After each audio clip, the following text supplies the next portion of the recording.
Vamos a orar en esta mañana. Inclinemos nuestros rostros para decirle al Señor que hable a nuestros corazones, que lo que venimos hablando, oyendo, produzca en nosotros la transformación, el cambio, el efecto que la palabra tiene como propósito. Oremos. Padre Celestial, muy agradecidos contigo en esta mañana por una nueva oportunidad que nos das de estar expuestos a tu palabra. Sabemos, Señor, que nos has dado ese don de oír, para que a través del oír podamos ser edificados, ser exhortados, ser consolados, y que podamos, Señor, permitir que tu palabra crezca en nosotros, que nuestra mente y nuestro corazón estén llenas de la palabra de Cristo. Es la única manera de poder vivir a la luz de este mensaje. Señor, permite que con toda autoridad podamos exponer este mensaje en esta hora. En el nombre de Jesucristo lo pedimos. Amén. Se va a ubicar allí en Primera Epístola Universal de Pedro. Y vamos a continuar en esta preciosa mañana con el estudio de esta preciosa carta que nos ha venido dejando tremendas enseñanzas, no solamente a nivel teológico, sino también práctico para nuestras vidas. Y vamos a titular nuestro mensaje en esta mañana: rescatados de vuestra vana manera de vivir. Bajo ese título vamos a meditar en esta mañana. El capítulo 1, el verso 17 al verso 21, me voy a permitir leer estos versículos. Dice el verso 17: y si invocáis por Padre a aquel que sin acepción de personas juzga según la obra de cada uno, conducíos en temor todo el tiempo de vuestra peregrinación, sabiendo que fuisteis rescatados de vuestra vana manera de vivir, la cual recibisteis de vuestros padres, no con cosas corruptibles como oro o plata, sino con la sangre preciosa de Cristo, como de un cordero sin mancha y sin contaminación, ya destinado desde antes de la fundación del mundo, pero manifestado en los postreros tiempos por amor de vosotros, y mediante el cual creéis en Dios, quien le resucitó de los muertos y le ha dado gloria, para que vuestra fe y esperanza sean en Dios. Amén. Esa es la palabra inerrante, la palabra infalible de Dios. Hemos venido diciendo, hermanos, que ahora el Espíritu Santo ha pasado de mostrar la justificación teológica a la práctica de esa teología. Es decir, el apóstol ha escrito en los primeros versículos elementos, conceptos teológicos, pero ahora el Espíritu Santo da un viraje hacia la parte práctica. Y ahora se nos muestra a nosotros en esta praxis del texto qué es lo que nosotros debemos hacer en respuesta a lo que hemos escuchado en los versículos anteriores. Cómo debemos reaccionar frente a lo que hemos oído. Pero también se nos pregunta cómo debemos hacerlo. Es decir, cómo reaccionar a eso de forma correcta. No emocional, no, de forma correcta, según lo que dice la Escritura. Y finalmente se nos va a dar a nosotros el por qué debemos hacerlo.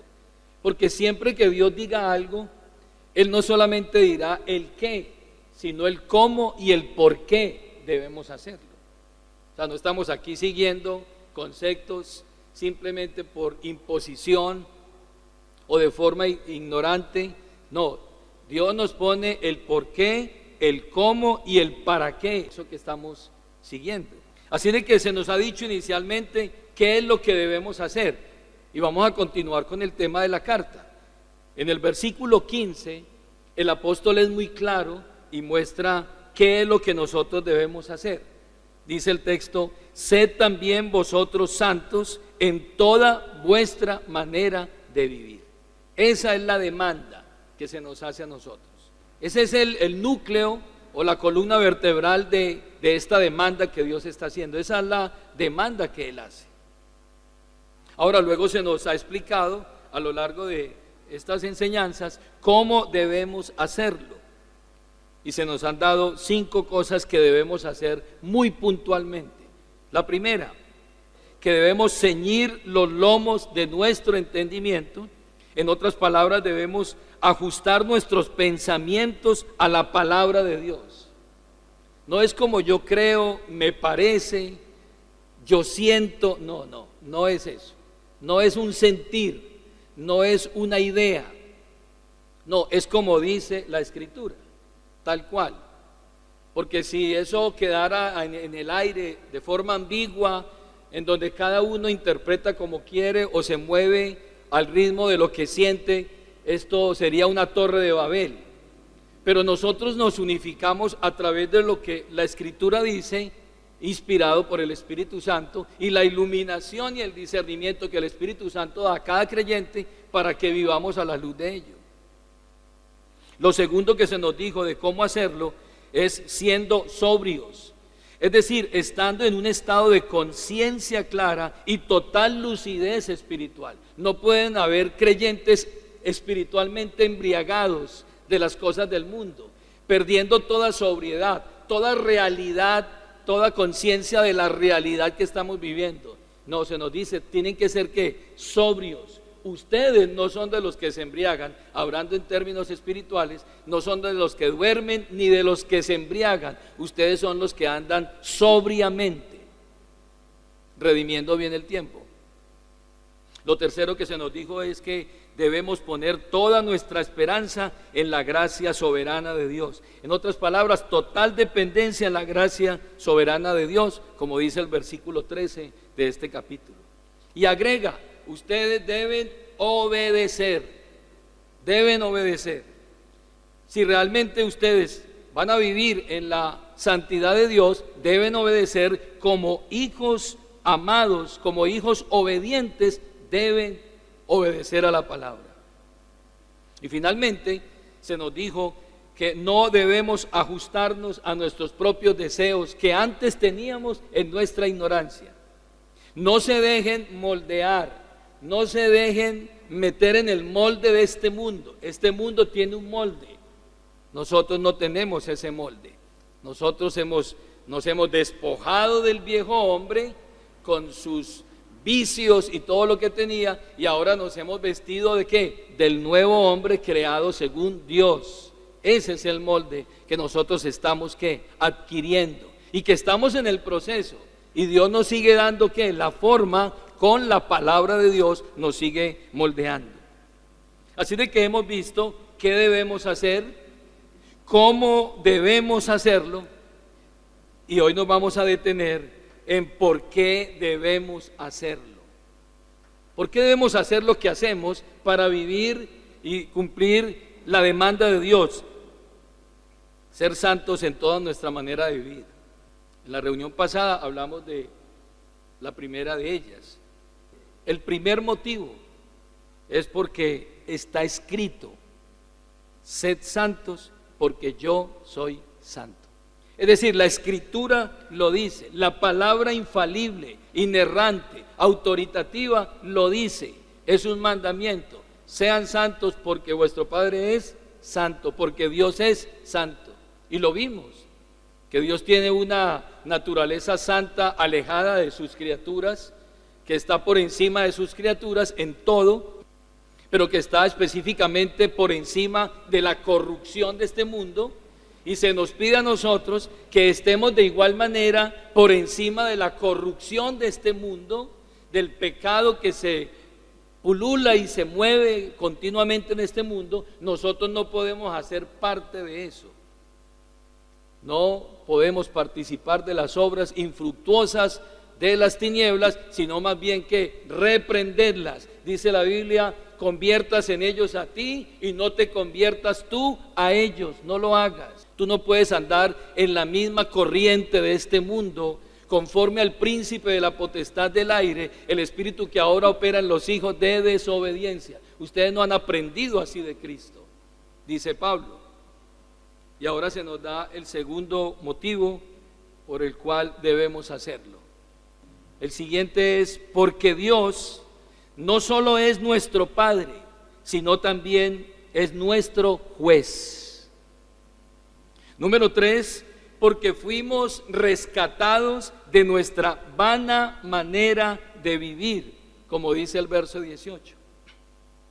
Y aquí viene un adelanto: porque nuestras almas han sido purificadas por el efecto de la verdad mediante el Espíritu Santo, como dice el verso 22. Y finalmente, porque hemos renacido por el efecto de la palabra incorruptible de Dios. Por esas razones, oído a esto, por esas razones Dios nos está diciendo en esta mañana: ustedes deben vivir santamente en todo lo que ustedes hacen, en razón a eso que les estoy mostrando. Entonces vamos a mirar verso 17, ubíquense allí por favor, la segunda razón por la cual se nos demanda que debemos vivir santamente en todo lo que hacemos. Verso 17. Voy a leer otra versión, la versión internacional. Ya que invocan como Padre al que juzga con imparcialidad las obras de cada uno, vivan con temor reverente mientras sean peregrinos en este mundo. La versión del 60 dice: y si invocáis por Padre a aquel que sin acepción de personas juzga según la obra de cada uno, conducíos en temor todo el tiempo de vuestra peregrinación. Eso es lo que se nos está diciendo.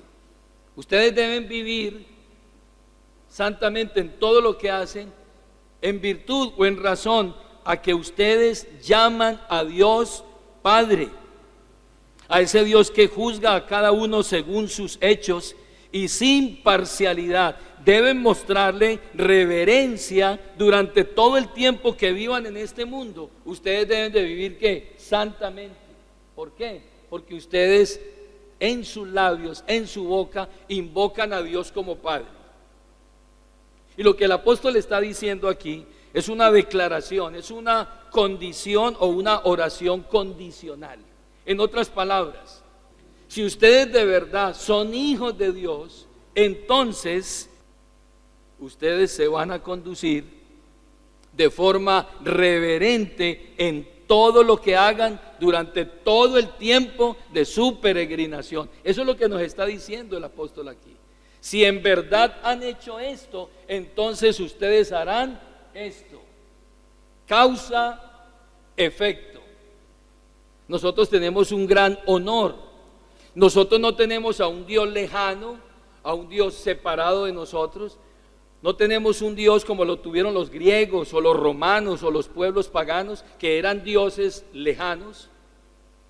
No, tenemos un Dios cercano y tenemos un Dios que ya tiene una relación con nosotros basado en la paternidad.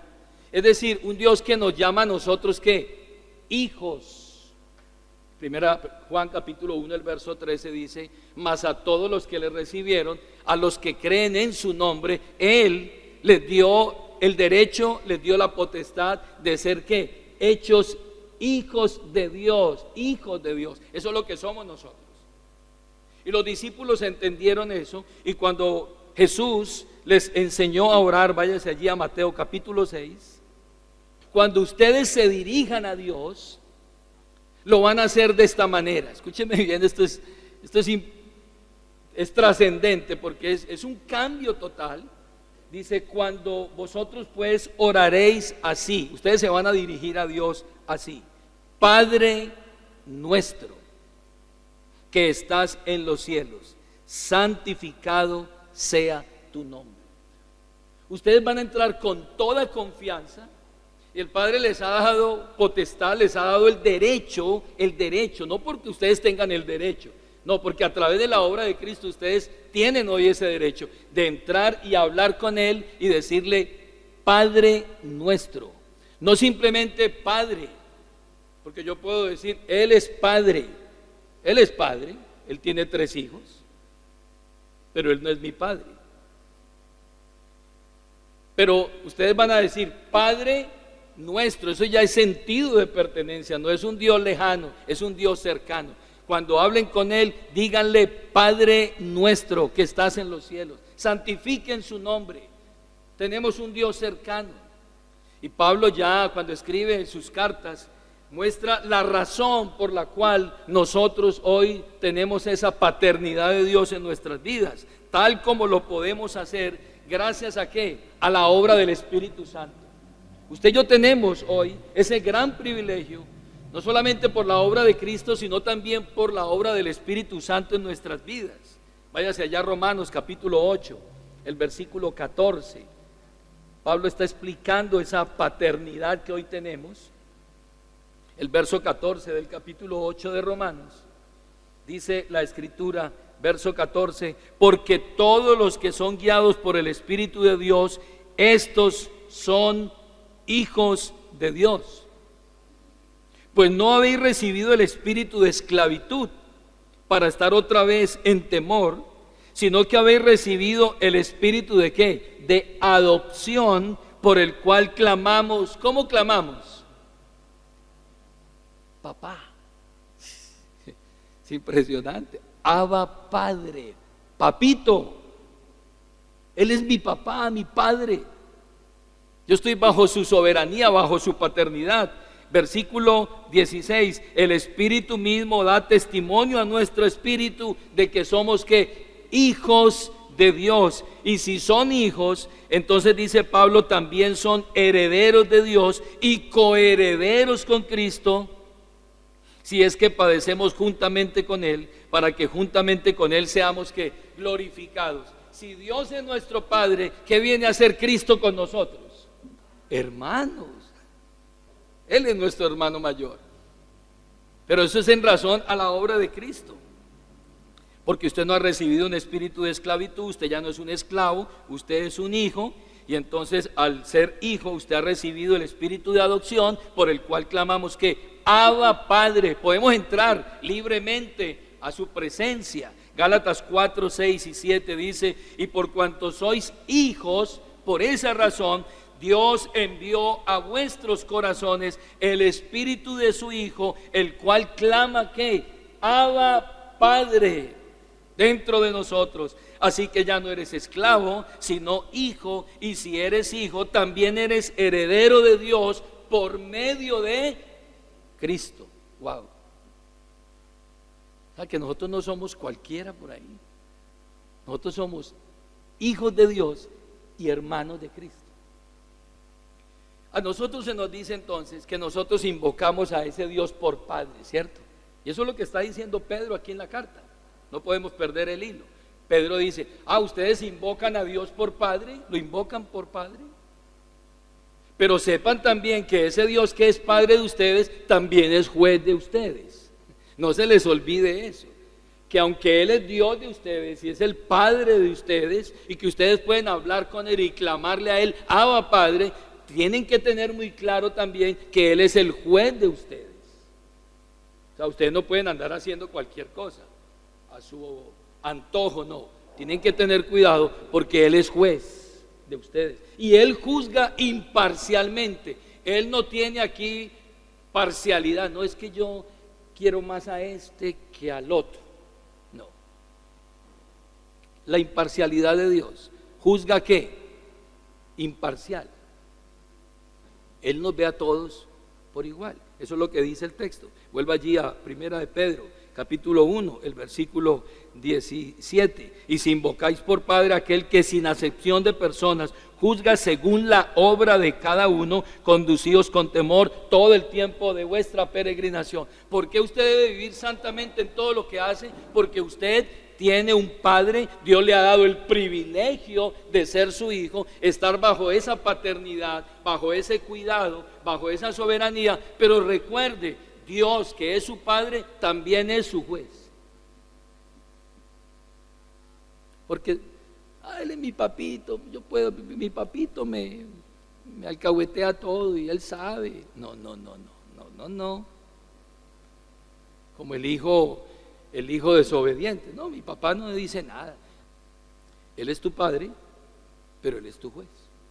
Y en el Antiguo Testamento hubo unos sacerdotes que tomaron en vano esa relación que tenían con Dios. Váyase a Malaquías, por favor. Malaquías, capítulo 1. Había unos sacerdotes allí en el pueblo que ministraban a Dios. Y Dios les hizo un juicio a ellos. Escuche el juicio que Dios le hace a esos sacerdotes. El hijo honra al padre y el siervo a su señor. Y ahora pregunta Dios: si pues soy yo padre, ¿dónde está mi honra? ¿Dónde está mi honra? Si ustedes dicen que yo soy el padre de ustedes, ¿dónde está mi honra? Y si soy Señor, ¿dónde está mi temor?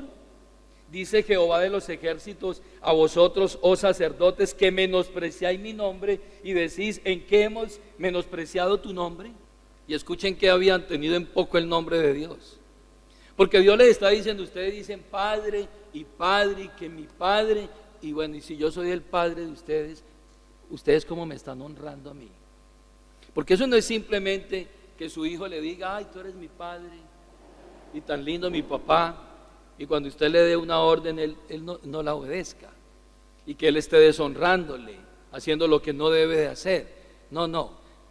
Entonces dice aquí el versículo 7, en que ofrecisteis sobre mi altar pan inmundo, y dijiste: ¿en qué te hemos deshonrado?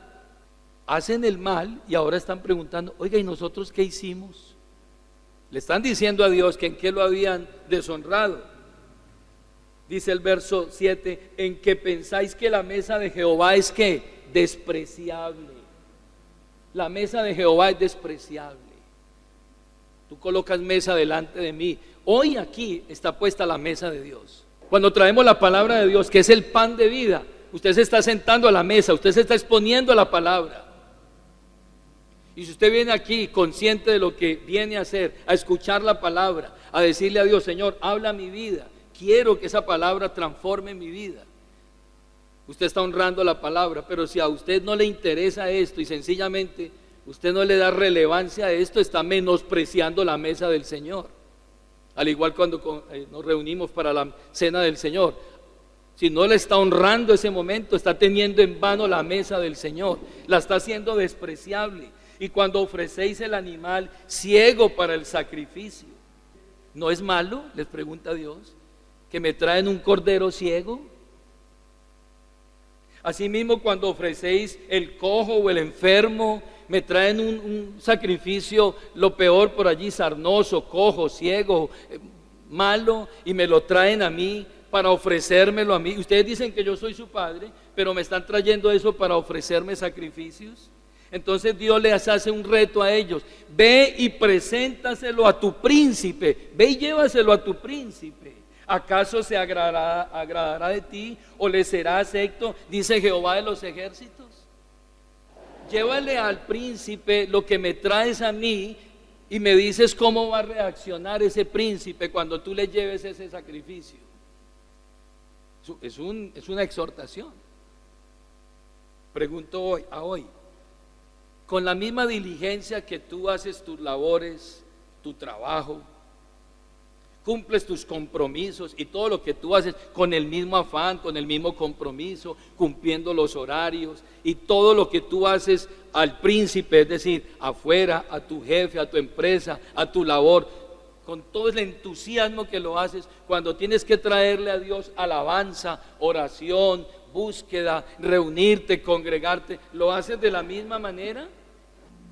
Verso 9, perdón. Ahora pues, orad por el favor de Dios, para que tenga piedad de nosotros.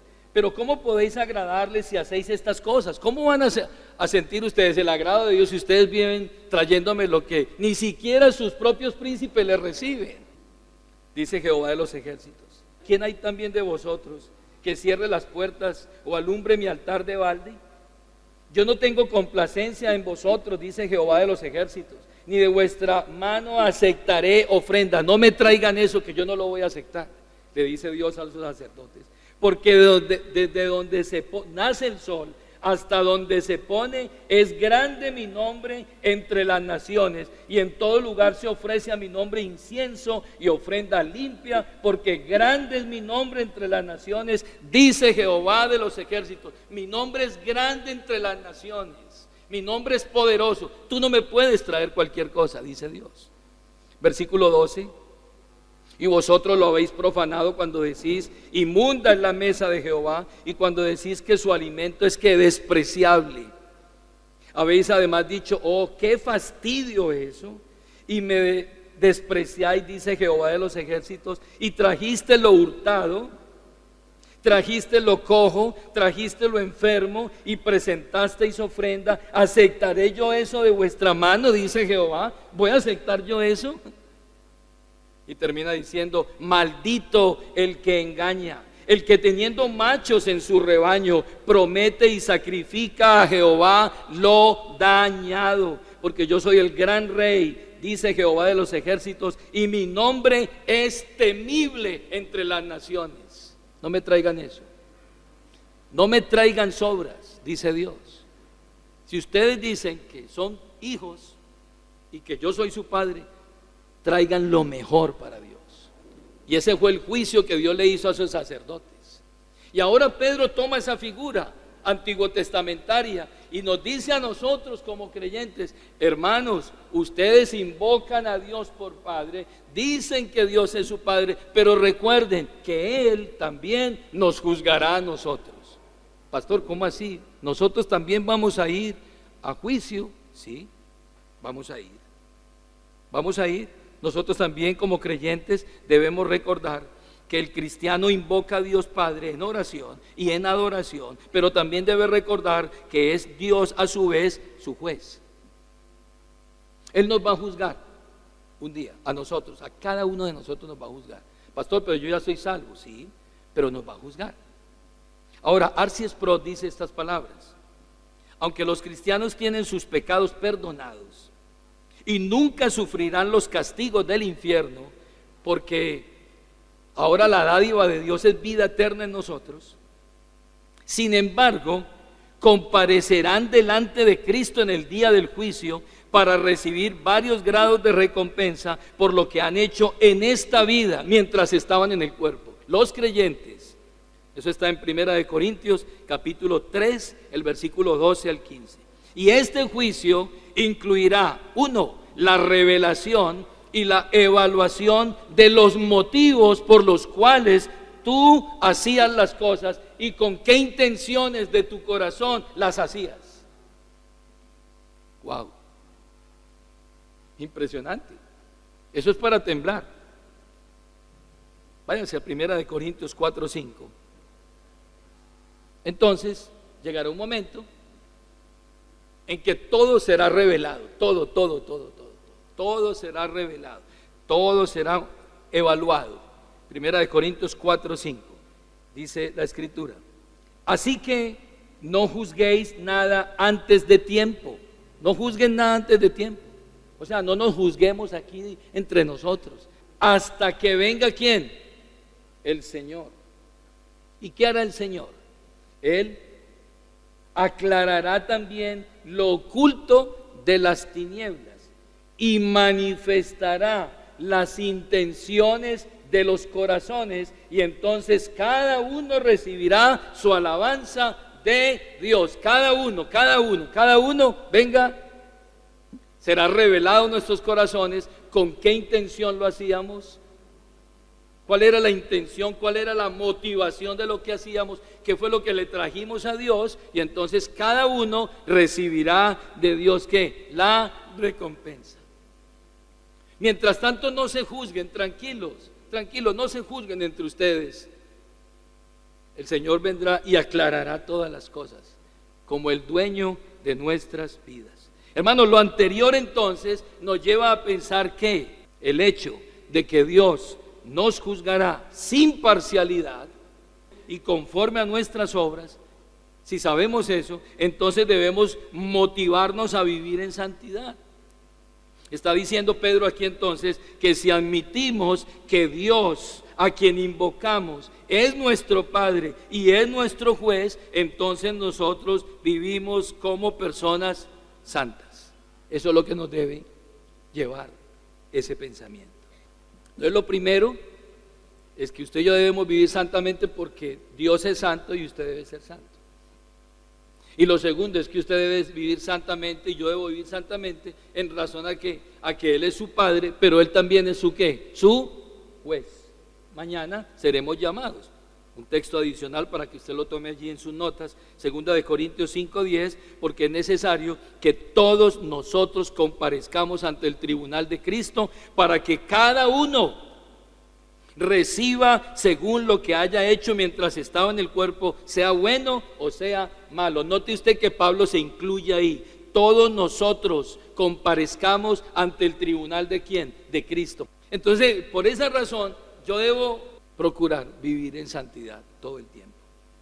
Finalmente, váyase allí de nuevo a 1 de Pedro, capítulo 1, el versículo 18. Ahora nos va a dar la tercera razón por la cual nosotros debemos vivir en santidad en todo lo que hacemos. Y es porque fuimos rescatados de nuestra vana manera de vivir. Pues Dios los ha rescatado a ustedes de la vida sin sentido. Otra versión, los ha rescatado de la vida sin sentido, que heredaron ¿de quién? De sus padres. Y ustedes saben muy bien que el costo de este rescate no se pagó con cosas corruptibles como plata o como oro. Ustedes lo saben muy bien, dice Dios. ¿Y de qué está hablando aquí el apóstol? De nuestro rescate, de nuestra redención, que era pagar el precio para librar nuestra alma de la esclavitud. Ahora nosotros no tenemos un espíritu de esclavitud, tenemos el espíritu de Cristo en nosotros. Ahora nos está diciendo es que se pagó un rescate por ustedes para comprar la libertad, porque ustedes eran prisioneros del pecado. Y entonces, en razón a eso, ustedes deben de vivir santamente. Y Pedro aquí está trayendo a memoria o aludiendo a la maldición del incumplimiento de la ley en nosotros. Nosotros no podíamos cumplir la ley, y en razón a eso teníamos la maldición encima. La ley nos hizo transgresores. Pero mire lo que dice la Escritura. Váyase a Gálatas capítulo 3, el versículo 13. Gálatas 3:13 dice: Cristo nos redimió, Cristo nos compró, Cristo nos salvó de la maldición de la ley, hecho por nosotros maldición, porque escrito está: maldito todo el que es colgado en un madero, para que en Cristo Jesús la bendición de Abraham alcanzara ¿a quién? A los gentiles. Ahora la maldición que había en nosotros fue cambiada ¿por qué? Por bendición. La bendición que Dios le dio a Abraham es nuestra. ¿Y sabe cuál fue la promesa que Dios le dio a Abraham? Cristo. En tu simiente serán benditas todas las familias, en tu simiente serán benditas todas las naciones. Pregunto, ¿quién es la simiente? Cristo. No dice las simientes como si se tratara de muchos, sino la simiente, y esa simiente es Cristo. Esa bendición ahora es que nuestra. Así de que fuimos rescatados, fuimos redimidos, nos quitaron la maldición de encima. Ya no somos malditos, sino que somos los benditos, los bendecidos de Dios. Ahora estamos bajo la paternidad de Dios, y en razón a eso se nos dice: por esa razón, porque han sido redimidos, deben de vivir santamente en todo lo que hagan, porque fueron comprados, fueron perdonados. Pedro lo que tiene aquí en mente es el paganismo inmoral y la idolatría que había antes en nosotros, que la aprendimos de nuestros antepasados. ¿De qué está hablando Pedro aquí en esta carta? De que andábamos y que eso lo heredamos. Escuche bien, lo heredamos de nuestros antepasados. Váyase al capítulo 4 de este mismo libro de Primera de Pedro, el verso 3. Dice: la cual heredasteis ¿de qué? De vuestros padres. Eso fue heredado. Mire lo que dice el capítulo 4, el versículo 3. A lo que se está refiriendo aquí Pedro, sobre lo que heredaron de sus antiguos padres. Baste ya el tiempo pasado para haber hecho lo que agrada a los gentiles, andando en lascivias, concupiscencias, embriagueces, orgías, disipaciones y abominables idolatrías. Dejen eso. Eso era de sus antiguos padres, de la antigua cultura. Otra versión dice: pues ya basta con el tiempo que han desperdiciado en el desenfreno y en las pasiones, y en las borracheras y en las orgías y en las parrandas y en la idolatría abominable. Dejen eso porque eso es antiguo. Ahora ustedes tienen que mirar hacia adelante. Ustedes han sido librados de la cultura de este mundo, de las tradiciones de este mundo. Ustedes ya no se ajustan a eso. Ahora ustedes viven de acuerdo al modelo de Dios. Ahora, ¿cómo lo hizo Él? ¿Cómo nos rescató? ¿Cómo nos redimió? La forma en que lo hizo. ¿Cómo operó el rescate? Ustedes lo saben, dice Pedro, ustedes lo saben claramente. Es que para yo rescatarlo a usted tenía que ser pariente suyo. Según la ley de la esclavitud, allí en Levítico capítulo 25, si alguien se vendía como esclavo a otro y quería liberarse de esa esclavitud, un pariente tenía que venir a pagar la deuda para que él pudiera ser ¿qué? Liberado.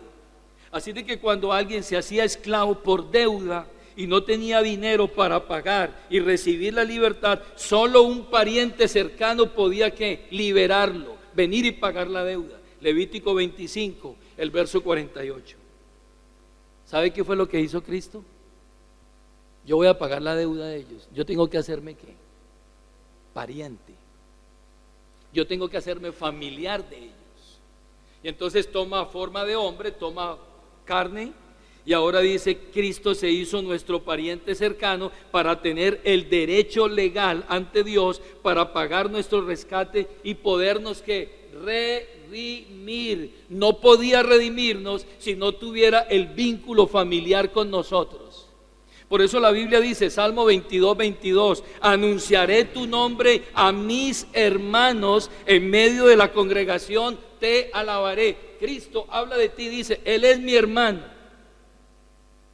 Y Hebreos capítulo 2, el verso 11 dice, porque todos los que son del mismo Padre, tanto los consagrados como el que los consagra, por esta razón, el Hijo de Dios no se avergüenza de llamarlos hermanos.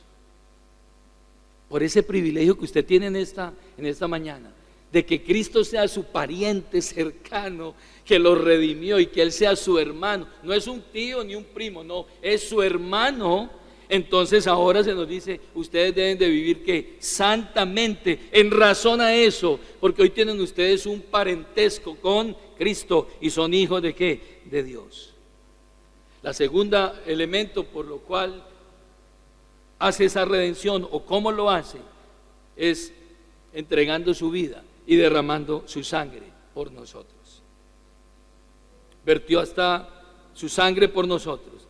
Hebreos 9:22 dice que casi todo es purificado según la ley con sangre, y sin derramamiento de sangre no se hace ¿qué? Remisión de pecado. No solamente, oído a esto, no solamente se hizo pariente nuestro, sino que tenía que venir y derramar ¿qué? Sangre por nosotros, porque el pecado quitó la vida y la vida está en la sangre. Así de que Él viene a morir y a derramar su sangre para hacer expiación en el altar por nuestras almas, y que la misma sangre haga expiación por usted y usted salga absuelto, ya no debe nada. Ahora, ¿qué produjo esa sangre en nosotros? Entonces, esto me obliga a mí, esto me constriñe a mí, esto digo, yo tengo que vivir santamente. Le voy a dar algunas razones o algunos efectos de la sangre de Cristo en nosotros. Lo primero,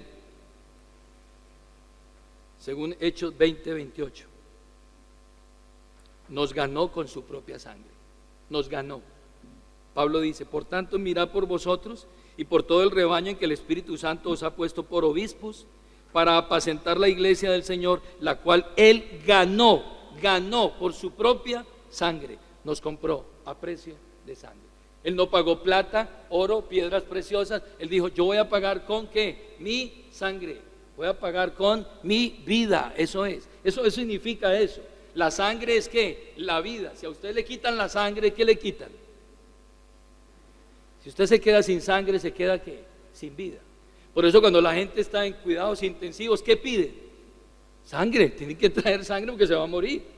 Así de que Cristo tiene que pagar, ¿qué? Con su vida. Tiene que pagar. Y esa sangre compró la iglesia. Hebreos 13:20. Por la sangre del pacto os haga actos para toda buena obra, para que hagáis su voluntad. ¿Sabe por qué hace usted la voluntad de Dios hoy? Por la obra redentora de Cristo en la cruz, por su muerte. Romanos 5:9. Pues mucho más estando ya justificados en su sangre, para él seremos salvos de su ira. La sangre de Cristo nos justifica. Efesios 1:7. Tenemos redención por su sangre, el perdón de pecados según las riquezas de su gracia. Efesios 2:13. Habéis sido hechos cercanos por la sangre de Cristo. Hebreos 13:12. Para santificar al pueblo mediante su propia sangre, padeció fuera de la puerta. Colosenses 1:20. Haciendo la paz mediante la sangre de su cruz. Hebreos 9:14 dice la Biblia: limpiará vuestras conciencias de obras muertas, para que sirváis al Dios vivo por medio de ¿qué? De su sangre. Y primera de Juan 1:7. Esto es lo más glorioso. Dice la Escritura: la sangre de su Hijo Jesucristo nos limpia de todo pecado. En razón a eso, entonces hoy se nos dice: ustedes deben vivir santamente. Imagínense usted el despliegue. Este sacrificio fue cruento. Ustedes aprendieron eso de sus antepasados, pero ahora ustedes han recibido esto. Y ese sacrificio fue planeado desde antes de la fundación del mundo. No es un sacrificio improvisado. El cordero que fue inmolado desde antes de la fundación del mundo, todo el plan estaba preparado para ustedes. Y por eso ustedes deben de vivir de la manera en que Dios nos está pidiendo que vivamos. Así de que hoy hay una reacción en nosotros. ¿Cómo vamos a vivir? ¿Cómo estamos viviendo? Y si no lo estamos haciendo en razón a lo que acabamos de oír, hermanos, hay que ir dando un viraje. La palabra nos está dando las razones y la justificación por lo cual nosotros debemos hacer lo que hacemos. Estemos en pie, tengan la amabilidad. Expuesto esto, entonces ahora se nos dice cómo no deben de vivir ustedes santamente en todo lo que hacen. Si esto está en nuestra mente, en nuestro corazón, si usted va otra vez y lo repasa, porque a nosotros se nos olvida. Se nos olvida. ¿Por qué? Entonces Dios nos repite otra vez a través de su palabra. Por eso es tan importante no solamente exponernos a la palabra, sino que leer y estudiar la palabra, para que la palabra nos recuerde las razones por las cuales debemos hacer lo que hacemos.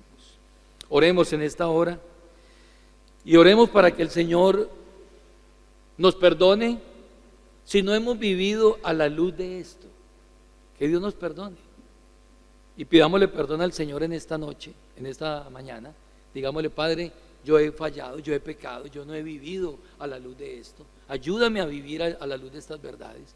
Y si hay un amigo hoy aquí que está con nosotros, yo creo que hemos dado suficientes razones por las cuales usted debe apartar su vida para la gloria de Dios. Oremos en esta preciosa mañana. Padre, muchas gracias por la obra de Cristo. Gracias te damos por ese sacrificio perfecto, por ese rescate que se dio mediante la sangre de tu Hijo amado, el cual nos trajo justificación, el cual nos trajo la paz, el cual nos da hoy la seguridad y nos ha abierto un camino libre hacia ti, Padre Celestial.